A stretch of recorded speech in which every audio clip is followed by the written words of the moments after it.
La semaine dernière, nous avons défini ce qu'était une trame informatique, qu'elle était composée de paquets et qu'il fallait faire des encapsulages pour réaliser cette trame.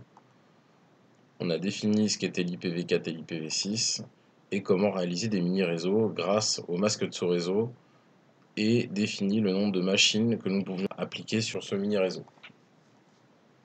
Cette semaine, nous allons nous attaquer à l'information transportée. Et donc l'information transportée, elle est très importante évidemment, parce que même IBatrix, même si elle reçoit un courrier, c'est quand même mieux qu'elle ait quelque chose dans ce courrier. Alors, de quoi a-t-on besoin?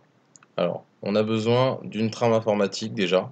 Donc, il faut la capter et il existe trois types de capture possibles. Donc, une capture binaire, décimale ou hexadécimale de l'information. Donc, la deuxième chose à connaître, c'est le protocole et les entêtes. Donc, les protocoles et les entêtes, ils reviennent à peu près à la même chose. Donc, une petite définition. Donc un protocole, qu'est-ce que c'est? Un protocole, c'est un ensemble de règles qui régit les échanges de données ou le comportement collectif de processus ou d'ordinateurs en réseau ou d'objets connectés. Un protocole a pour but de réaliser une ou plusieurs tâches concurrentes à un fonctionnement harmonieux d'une entité générale. Donc voici quelques protocoles possibles euh, et qu'on peut aussi, qui sont liés à des entêtes. Donc les entêtes, c'est ce que vous allez voir là tout de suite. Donc là, c'est l'entête d'une adresse IPv6. Donc pour avoir l'adresse IPv6 d'un appareil, il vous faut tout cet en-tête. Il est composé du coup de toutes ces informations que vous allez voir juste en dessous.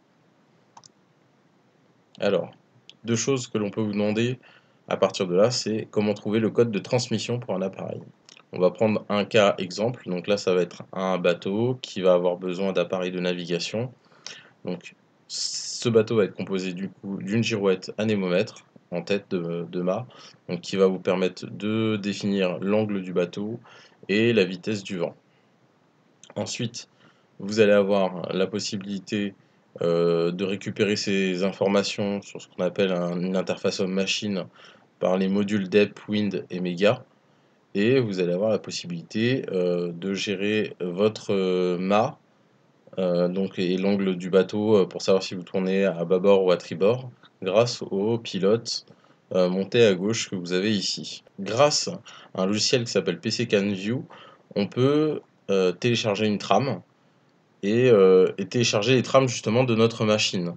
Alors à savoir que dans la plupart des systèmes type voiture, bateau ou autre, on peut avoir justement la possibilité d'utiliser ce qu'on appelle des bus CAN. Donc du coup, ces bus CAN, là du coup, dans les informations qu'on va avoir, on va avoir un message et des datas qui vont apparaître. Et donc le premier message qu'on voit apparaître, c'est le nom finalement du code de démarrage qui va venir pour un appareil. Là, on va prendre le cas de la girouette anémomètre, donc la girouette. Et du coup, on sait que au niveau de la quatrième et cinquième octet, on obtient les informations qui sont liées vraiment à l'appareil lui-même. Donc là, par exemple, si on calait par exemple la girouette à 60 degrés tribord, puis à l'aide de la documentation calculer l'angle du vent en degrés comparé avec l'indicateur donné par le wind, eh bien, alors on peut trouver donc les valeurs en décimales. Il faut lire le donné dans le sens inverse, c'est-à-dire 28 C5. Donc là, vous avez pris 28 et C5 à côté.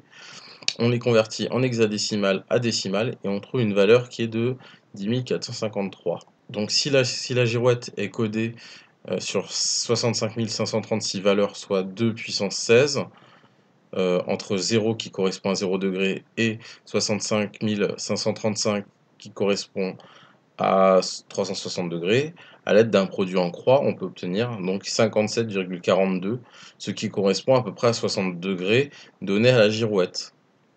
Donc la deuxième possibilité, c'est de donner le nombre de digits sur lequel on code une information. Donc à savoir que l'information, elle ne prend pas en compte les virgules, donc c'est-à-dire que les virgules ne sont pas prises en compte dans le nombre d'informations.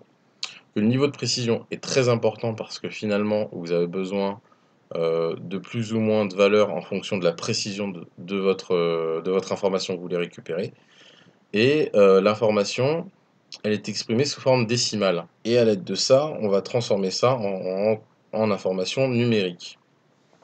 Pour vous donner un exemple, imaginons si on avait une vitesse en mètres par seconde qui va de 0 à 100 avec une précision au millimètre par seconde. Donc on a besoin d'unités qui vont de 0 fois 1000 à 100 fois 1000 pour avoir notre zone de travail. On a donc un besoin de 100 000 unités. On transforme ces 100 000 unités sous forme de digits ou sous forme hexadécimale, et là on obtient donc 13 digits, ou en hexadécimal, ça fait sur un FFFF.